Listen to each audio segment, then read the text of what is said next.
नमस्कार, मैं हूं पुण्य प्रसून वाजपेयी। दस्तक में आपका स्वागत है। ये किसने सोचा होगा कि दरअसल कश्मीर को लेकर अब आज देश के अलग अलग इंस्टीट्यूशंस में, वो भी एजुकेशन इंस्टीट्यूशंस में, शिक्षा संस्थानों में लगने लगेगी। जादवपुर यूनिवर्सिटी में भी वो आवाज जो कभी घाटी में लगा करती रही है और पिछले जुमे को भी लगी थी। सवाल कहीं है, एक ऐसा मुद्दा इस देश के भीतर से निकला है जो देश को ही दांव पर लगा रहा है। फिर वहीं पर आकर सवाल, दिल्ली के मुख्यमंत्री प्रधानमंत्री को पत्र भेजते हैं। प्रधानमंत्री सर्वदलीय बैठक बुलाकर कहते हैं, मैं देश का प्रधानमंत्री हूं, जेएनयू पर बोलूंगा तब बोलूंगा, देश को ध्यान में रखकर बोलूंगा।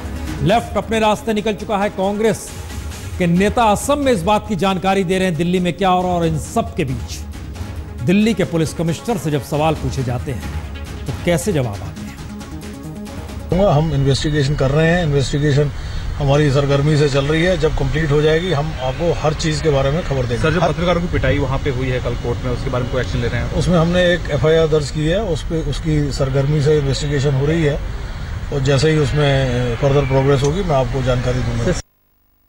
पूछे देश में जिस मुद्दे को लेकर आग लगी है उस मुद्दे की जांच कर रहे दिल्ली के पुलिस कमिश्नर, जो भी कहें, जैसे भी कहें, लेकिन इन सब के बीच सियासत का मजमून तो यह कहता है देश लेफ्ट और राइट की दिशा में चल पड़ा है।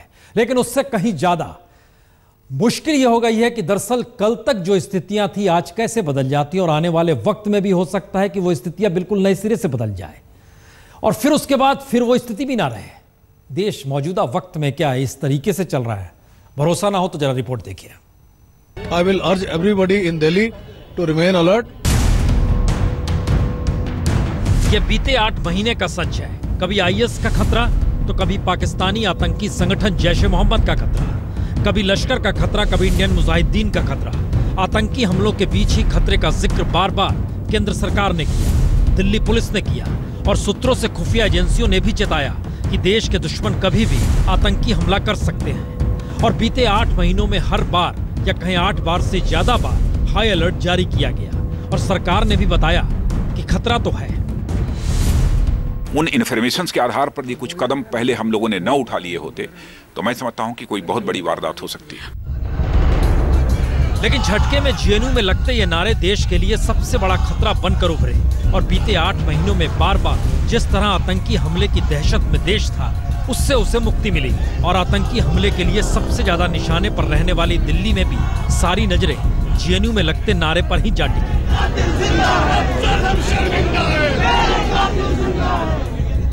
तो 8 महीने के बाद केंद्र सरकार की नजर में जो सबसे बड़ा खतरा है वो आतंकी संगठन नहीं बल्कि जेएनयू है, क्योंकि सरकार की तरफ से मीडिया के सामने आया हर नुमाइंदा यही कह रहा है कि जेएनयू आतंकवादियों का अड्डा बनता चला जा रहा है। उन तथ्यों जो लोग पाकिस्तान और अन्य जगह में रह करके भारत के खिलाफ काम करते हैं और ये कुछ लोग हिंदुस्तान के सर धरती पर बैठ करके जो काम कर रहे हैं उसमें तो मिलन है। यानी कल तक जो सवाल सीमा पार पाकिस्तान की जमीन से आतंकी हमलों से लेकर थे, उसकी सुई जेएनयू में लगते नारों के जरिए नक्सली और अलगाववादियों के बीच तार से जा जुड़े हैं। डीएसयू के तार नक्सलियों से तो दिल्ली यूनिवर्सिटी के पूर्व प्रोफेसर एसएआर गिलानी के तार अलगाववादियों से जुड़े। यानी बीते 8 महीनों के दौर में उपजे सवाल अनसुलझे रह गए। मसलन आईएस का नेटवर्क देश के भीतर थम गया या फैल गया, अब कोई नहीं कहता। पाकिस्तानी आतंकी संगठनों के हमलों पर अब अलर्ट है या नहीं, कोई नहीं जानता। सरकार ने अब भी साफ नहीं किया है कि पाकिस्तान के साथ बातचीत होगी या नहीं, लेकिन पठानकोट हमले से लेकर जेएनयू के नारों के तले बात तो कश्मीर से होकर पाकिस्तान की ही हो रही है। और ऐसे में जेएनयू के मसले पर पिछले कई महीनों से आतंकी हमलों का डर, खासतौर से जो राजधानी दिल्ली पर छाया हुआ था, वह भी अब काफुर हो गया है। मंजित नेगी, दिल्ली, आज तक।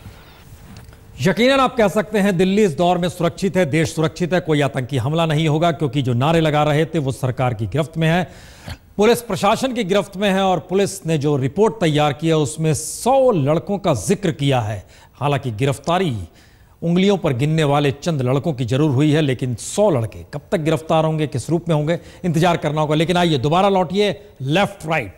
लेफ्ट राइट का मतलब यह है कि संसद का बजट सत्र भी शुरू होने वाला है और लेफ्ट राइट के बीच सरकार कुछ इस तरीके से जा फंसी है जिसमें लग ऐसा रहा है कि इस बार बजट सत्र भी स्वाहा।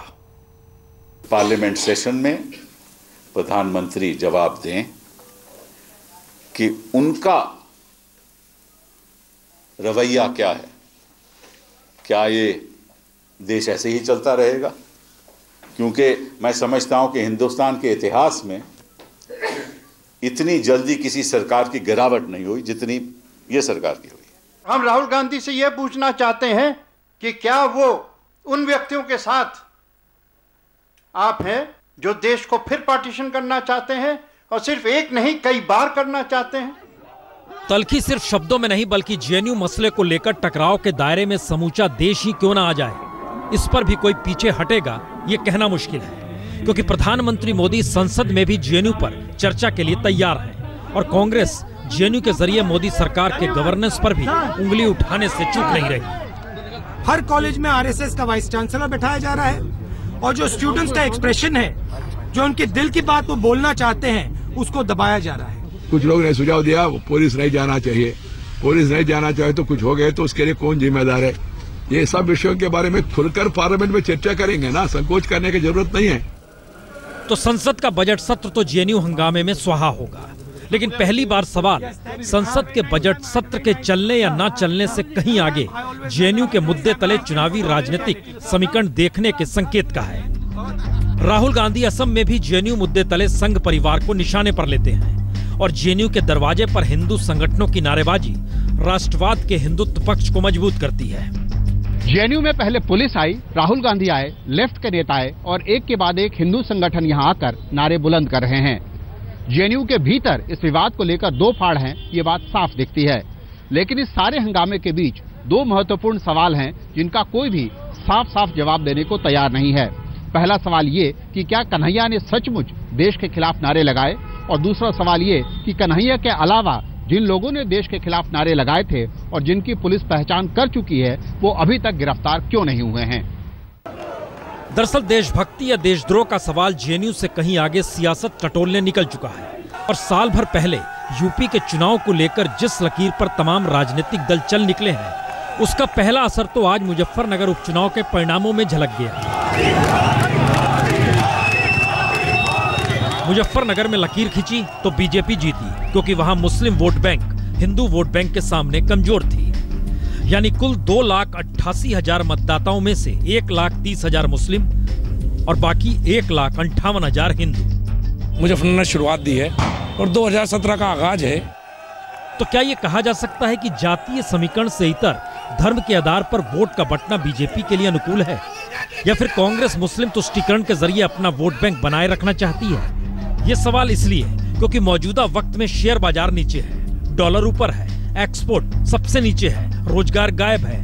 यानी जो सवाल पेट से जुड़े हैं वो गायब है और चुनावी राजनीति अब उन सवालों से ही भाग रही है। और दूसरी तरफ जो सवाल कानून व्यवस्था के हैं, उसमें इंस्टीट्यूशन ही लगता है फेल हो गए और उन्हीं सवालों के जरिए देश की सियासत गर्म है।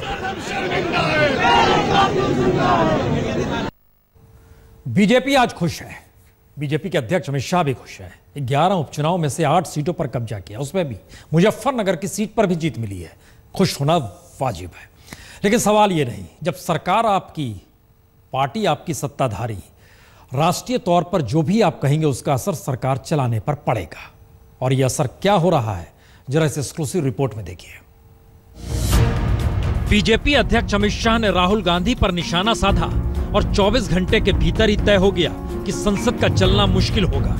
यानी बजट सत्र में मुश्किल आएगी तो वित्त मंत्री अरुण जेटली रूठ गए कि आखिर बजट सत्र से तुरंत पहले बीजेपी अध्यक्ष अमित शाह को बोलने की जरूरत क्यों थी। जानकारी के मुताबिक आज प्रधानमंत्री की बुलाई सर्वदलीय बैठक में नरेंद्र मोदी ने कहा, मैं बीजेपी का नहीं देश का पीएम हूं, तो फैसला भी देश को ध्यान में रखकर ही लूंगा।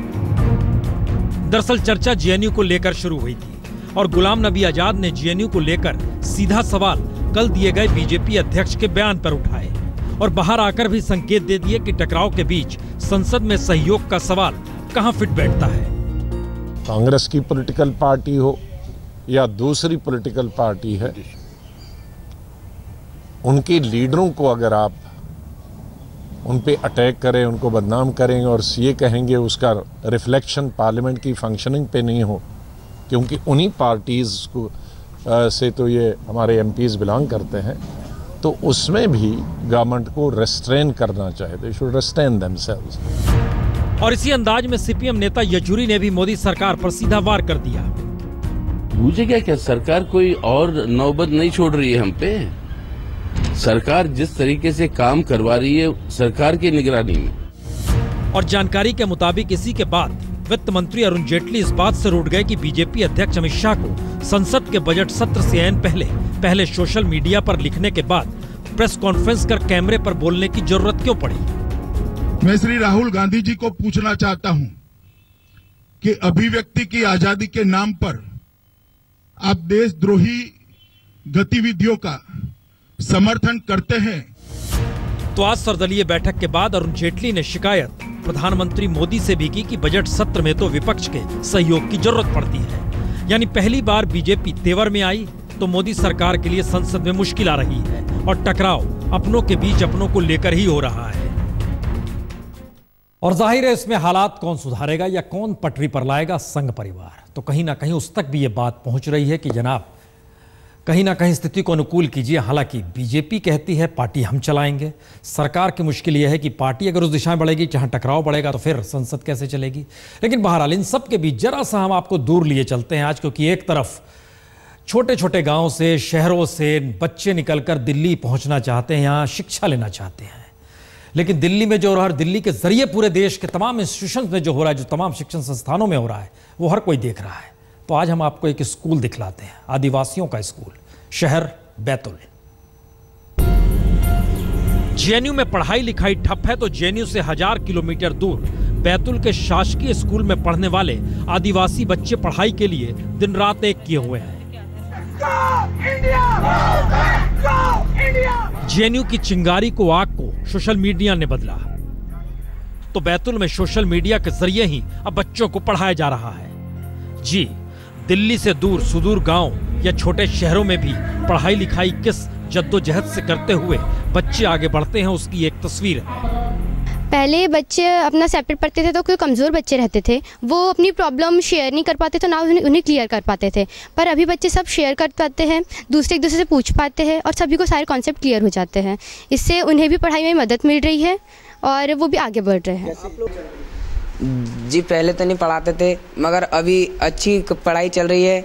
अभी सुबह 5 बजे से 9:30 बजे तक अतिरिक्त क्लासें लगाई जा रही है और शाम को भी 7:30 बजे खाना खाने के बाद से 10:30 बजे तक सर आगे दिए बिठाकर हमें अत्यंत अच्छे तरीके से कोर्स कराया जा रहा है और पढ़ाई अच्छी चल रही है। तो रिजल्ट अच्छा हो, आदिवासी बच्चों पर जो खर्च हो रहा है उससे रिजल्ट भी अच्छा निकले, इसके लिए बैतूल में आदिवासी कल्याण विभाग अब परिणाम सुधारने के लिए बच्चों को पढ़ाने में जी जान से जुट गया है।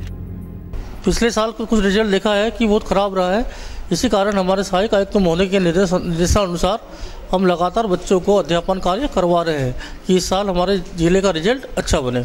जो प्राचार्य है और जो अधीक्षक है वो जो बच्चों का शासन द्वारा पैसा वाहन करते हैं, उनका खर्च जो वाहन करते हैं, उनको अगर बच्चे बोर्ड क्लास में फेल होते हैं तो वो खर्चा उनसे भरा जाएगा, यानी उनके वेतन में से काटा जाएगा। तो इन बच्चों के सामने अब पढ़ाई जीने का लक्ष्य और शिक्षकों के सामने चुनौती, क्योंकि बच्चे फेल होंगे तो शिक्षकों के वेतन से पैसे काटे जाएंगे। और ये आदिवासी बच्चे भी चाहते हैं कि अच्छे नंबर से पास होकर वो दिल्ली तक पहुंचे। लेकिन ये बच्चे इस सच से दूर हैं कि कॉलेज यूनिवर्सिटी में कहीं दलित का सवाल तो कहीं देशद्रोह का सवाल समूचे देश में ही शिक्षा व्यवस्था ठप कर देता है। और क्या शिक्षक और क्या छात्र, हर कोई सड़क पर संघर्ष करते हुए ही नजर आता है।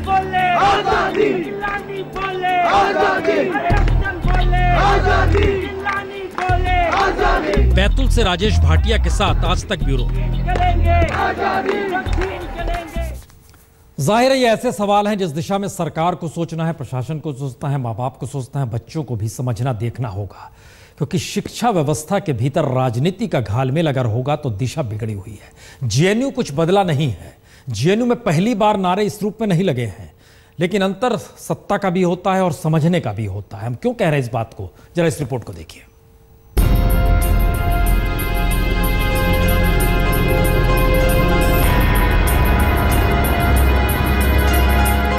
6 अप्रैल 2010 को दंतेवाड़ा में नक्सलियों ने 75 सीआरपीएफ जवानों को घेर कर मारा, तो इसी जेएनयू परिसर में उस वक्त कुछ छात्रों ने जश्न मनाया था। नक्सलवाद समर्थक कुछ छात्रों ने सीआरपीएफ जवानों की मौत को भी अपनी जीत माना।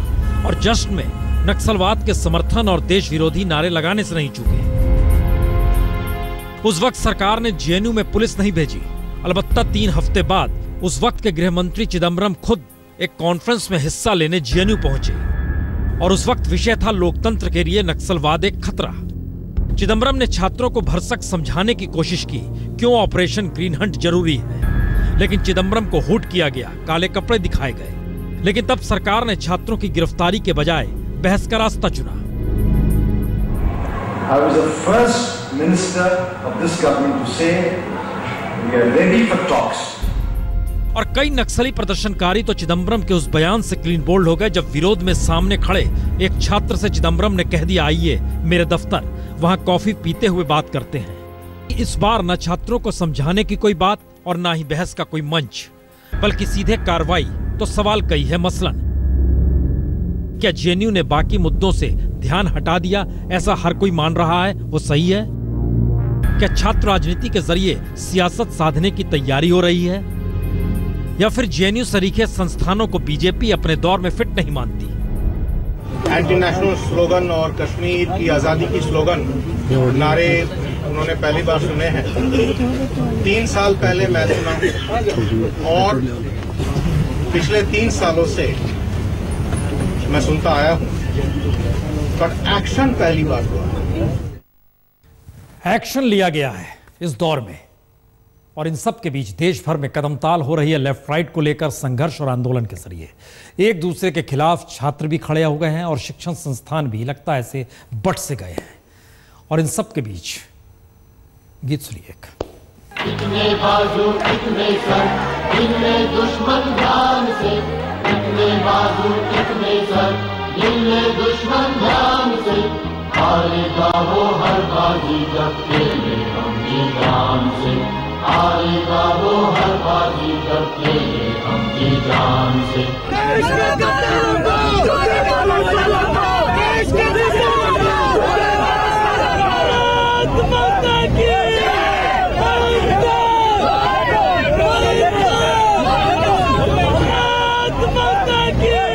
हिट एंड रन मामले में सलमान खान को थोड़ी और राहत मिल गई है। सुप्रीम कोर्ट ने सलमान के खिलाफ जनहित याचिका को खारिज कर दिया है। याचिका में इस मामले की सीबीआई जांच की मांग की गई थी।